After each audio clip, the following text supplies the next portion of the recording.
Hey, what's up everybody? It's Axel. Welcome back to another video. Today's review is going to be about the Myer Audio CKLVX D62. This is a 2 dynamic driver, 6BA IEM, and let's talk about it. So basically this is the case that comes with it.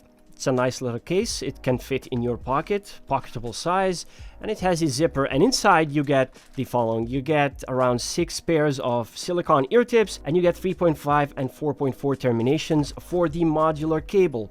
Speaking of the cable, this is how the cable looks like, and I have to say I like that cable.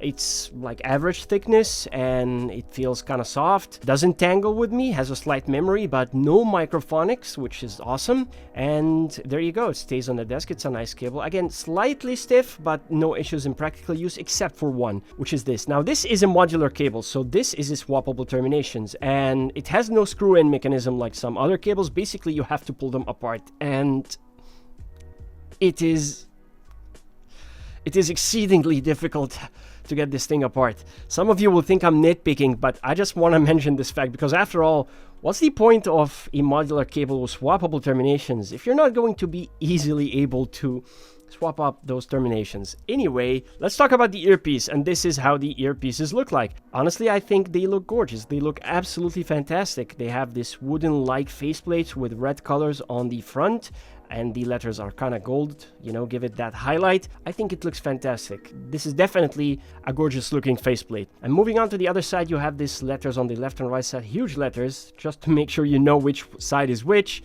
And in terms of the nozzle diameter, it sits in comfortably at an average size of 6.2 millimeters. And in terms of fit and comfort, this is my comment about it.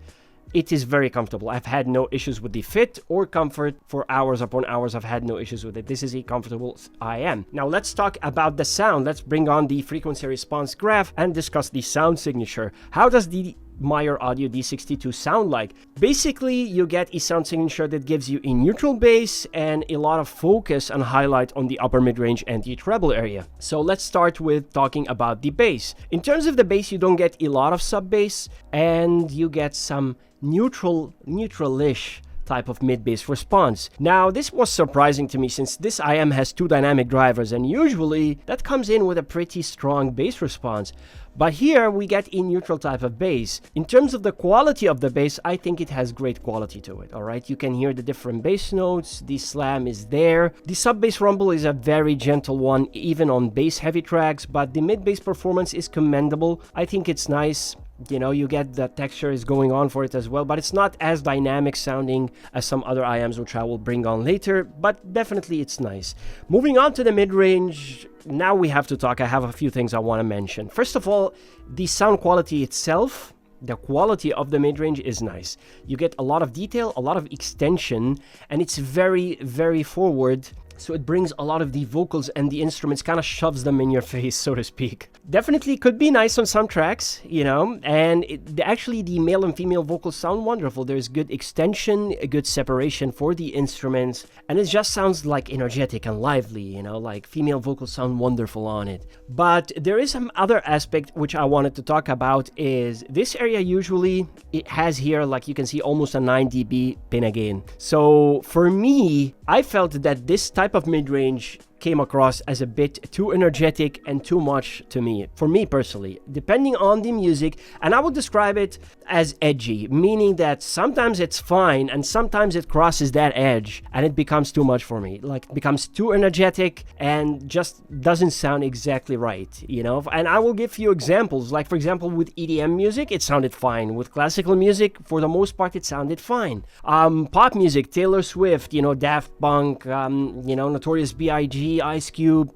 all these things, deadmau5, it sounded fantastic. I had no issues with it. But the issue came in when I listened to some other tracks, for example, powerful voices like Adele. That for me, because she has a powerful voice with high extension, that came away as too much. Another, like for example, rock, metal, that was not, you know, a good sound for me personally. Another thing is like snare drums, some piano notes, some saxophones. All these things kind of came a bit in flutes even, came across as too energetic and just outside my comfort zone. zone. Now, this is the case for me. It might not be for you. I know many people who have IEMs that have a similar tuning and they love it. They don't have any issues. So I'm just saying my experience. To summarize the mid-range, basically classical music, pop music, EDM music, hip-hop music, for the most part, it's great. Other like music, for example, like orchestral music, rock, heavy metal music, not so much. So let's talk about the treble now. The treble, for me personally, I feel it sounds fantastic, and probably this is the best part for me about this IEM, because it sounds very airy, very extended, very sparkly and detailed. Emphasis on the word sparkly and detailed and airy. This is a very airy sounding IEM. It has a lot of good sparkle to it, but again, the treble comes across as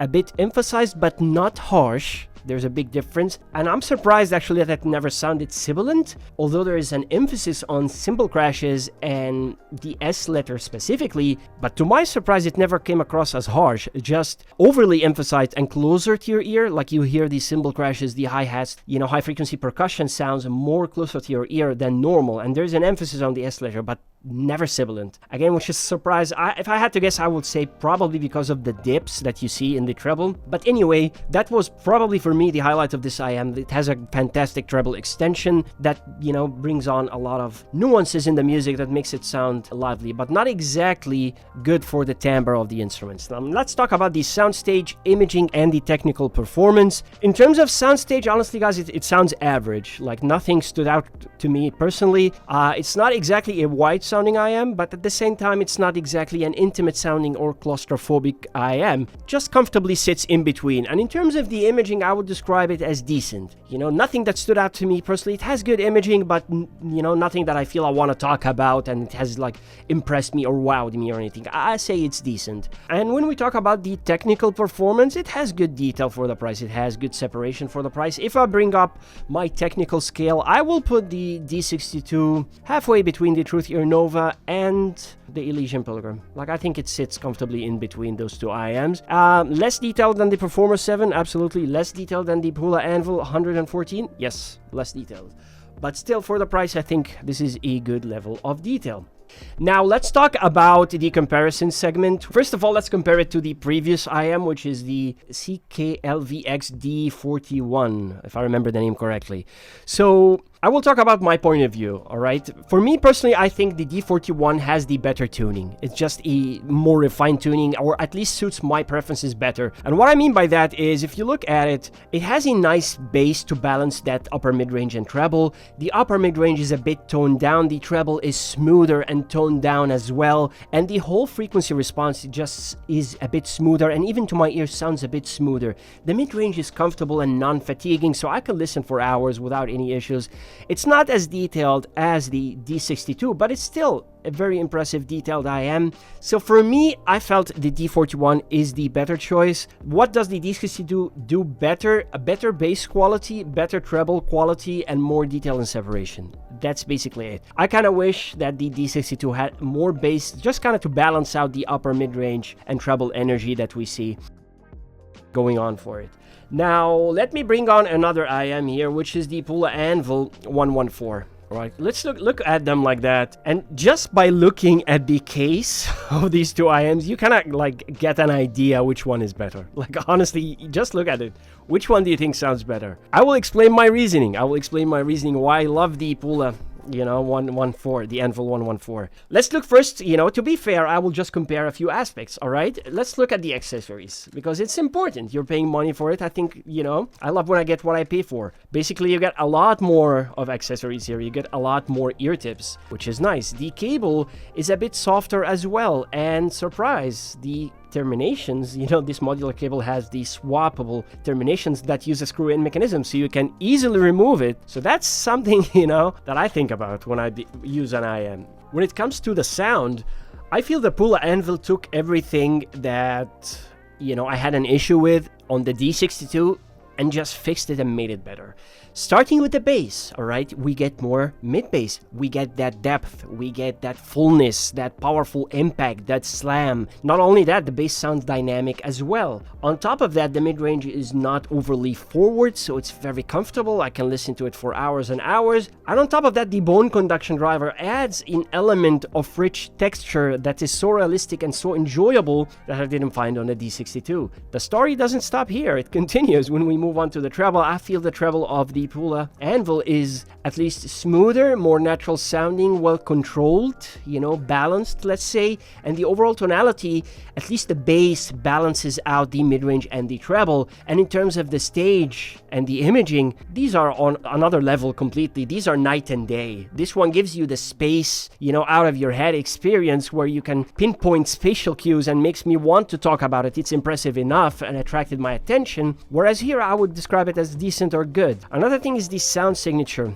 The D62 focuses, as I said, on the upper mid-range and the treble, whereas the Anvil has this nice, fun, exciting, engaging, dynamic, contrasty sound that is just so enjoyable to listen to. I loved it. I loved it. For me, choosing between them, I would choose the Anvil any day of the week. No question here. Now let's bring on another favorite of mine, and the competition in the IEM space now is getting very, very strong. Let's compare them. Again, for me, the Performance 7 is on another level, and the difference is night and day, starting with the fit and comfort. I had no issues with the D62, it's fine, but I'm getting way better fit and way more comfort on this Performance 7. Basically, the contour shape just makes it so easy to fit like a glove, and in terms of the sound, for me, the Performance 7 just gives me everything I need. I will explain it. Like, for me, it gives me that bass. It gives me that greater sub-bass extension. I get the fullness. I get the slam. I get the better quality of the bass, not just the amount. I'm getting the texture. I'm getting the resolution. I can hear the different bass notes. And not only that, the mid-range is highlighted enough to make a lot of the elements pop in your music, but still controlled enough and with enough relaxation that I can listen to at any volume with any genre. Using the Performance 7, I can listen to progressive rock, I can listen to death metal, I can raise the volume, and I never felt it sounds shouty, harsh, energetic, sibilant in any way. It's just goodness. And again, when we move on to the treble here is airy and sparkly on the D62, but on the Performance 7, it's a complete upgrade. We get that planar treble with fantastic snappy transients, and we get that incisive treble, that sharp resolution, clear, defined, like almost carved in stone. Very good resolution, very good detail. And even in the terms of the detail and resolution, the Performance 7 is on another level. Has more detail, has more resolution, way better separation. Even the stage and imaging, again, is a step or it's 2 steps above the D62. So obviously by now you kind of understand where my preferences lie. I feel honestly the Performance 7 is a much better IEM, and that's just my opinion. Another IEM I will mention is the Kiwi Ears Key E4, and I use this and I bring it a lot in my comparisons because I basically like this IEM. I feel it sounds great. It has good qualities going on for it. It's not going to impress you with detail. It's not a technically strong IEM. Not going to impress you with the stage or the imaging, but in terms of the tuning, I think the tuning is fantastic. It has a slightly thicker note weight, but overall it has good bass and the quality of the tuning is just fantastic. Now, this is exactly a case of technicality or tonality, all right? Choose. For me, tonality. Just the Kiwi Ears Key E4 is not detailed, but it's just the tonality is just excellent. You know, the bass is there, it's full, it's satisfying, and it's just the mid-range is relaxed enough, you know, so that it's kind of chill. It's not in your face. It's not going to sound energetic or make you like, you know, wince or anything like that. And the treble, honestly, is smooth as well. Treble is smooth, not sparkly, not airy, not that detailed, but smooth enough, you know, to be inoffensive. This is an inoffensive tuning. The D62 has much better detail, I agree, has better separation, but less bass, more upper mid-range, and the treble is better, absolutely. It has the airy, sparkly treble, and it kind of highlights a lot of, you know, high-frequency elements in the music. So let's talk about the last point here, where I will speak about who do I recommend it to. I recommend the D62 for people who basically like neutral bass, people who like a forward upper mid-range and an emphasized airy sparkly treble. You know, this is the IEM for them. People who like good detail with a neutral bass, people who like to hear a lot of the vocals to be forward. They want their vocals to be forward, the mid-range to be highlighted and separate from the music, kind of closer to your ear and in your face. This is the IEM to get for that. Definitely has that quality. Who I don't recommend this to, obviously number one, for bass heads. Not only bass heads, bass lovers, which means people who like to hear a lot of strong bass response, like, you know, strong punchy bass, something at the level of the P7 or the PULA Anvil, you know, that strong meaty emphasized bass. Here you get a neutral response. Another thing, I don't recommend this to people who are sensitive to the mid-range area. This obviously will depend on your preference or tolerance, but I have to say, for those people, you can have something more reserved or more controlled like the P7 or the Anvil. Another thing is for people who don't like an emphasized treble, because here we get an emphasized treble. Yes, airy and sparkly, I agree, but still, it's a bit emphasized and that affects the naturalness of the overall sound signature. This one is an airy, sparkly sound, so keep that in mind. And now let's move on to the final rating. And when I will do the final rating, let me explain how we reach this, you know, rating together. Let's summarize what we have here. We have an IEM with a gorgeous, attractive faceplate design. Fit and comfort is great. Nozzle diameter is average. We've got a nice case with few ear tips, and you get a modular cable. And the cable is nice as well. In terms of the bass, it is a neutral bass. Quality is good. The amount, I preferred a bit more. And in terms of the mid-range, it's a bit more forward than I like, so it's not going to be for everyone. This is not a universal recommendation. And when it comes to the treble, it has that, you know, airy, sparkly treble with a lot of good detail. In terms of the detail, it has a lot of good quality detail. In terms of the soundstage and imaging, I would describe them as average. And for that reason, I will give the Myer Audio CKLVX D62 a rating of 3.5 out of 5 stars. That's what I feel about it, you know. I feel the bass could be more, could be fuller, could be better quality. The mid-range could be a bit toned down a bit, just to make it easier and more enjoyable listen for a long time. And the treble, although it's not sibilant, I think it would be better if it's a bit toned down a bit, you know. The bass would balance the treble or the mid-range, something, you know, one of them has to be balanced with the other. The soundstage could be improved, the imaging could be improved, and for that reason gets a 3.5. That concludes today's video of the D62. Let me know what you think down in the comment section below. If you have any question, leave it down below and I'll get back to you.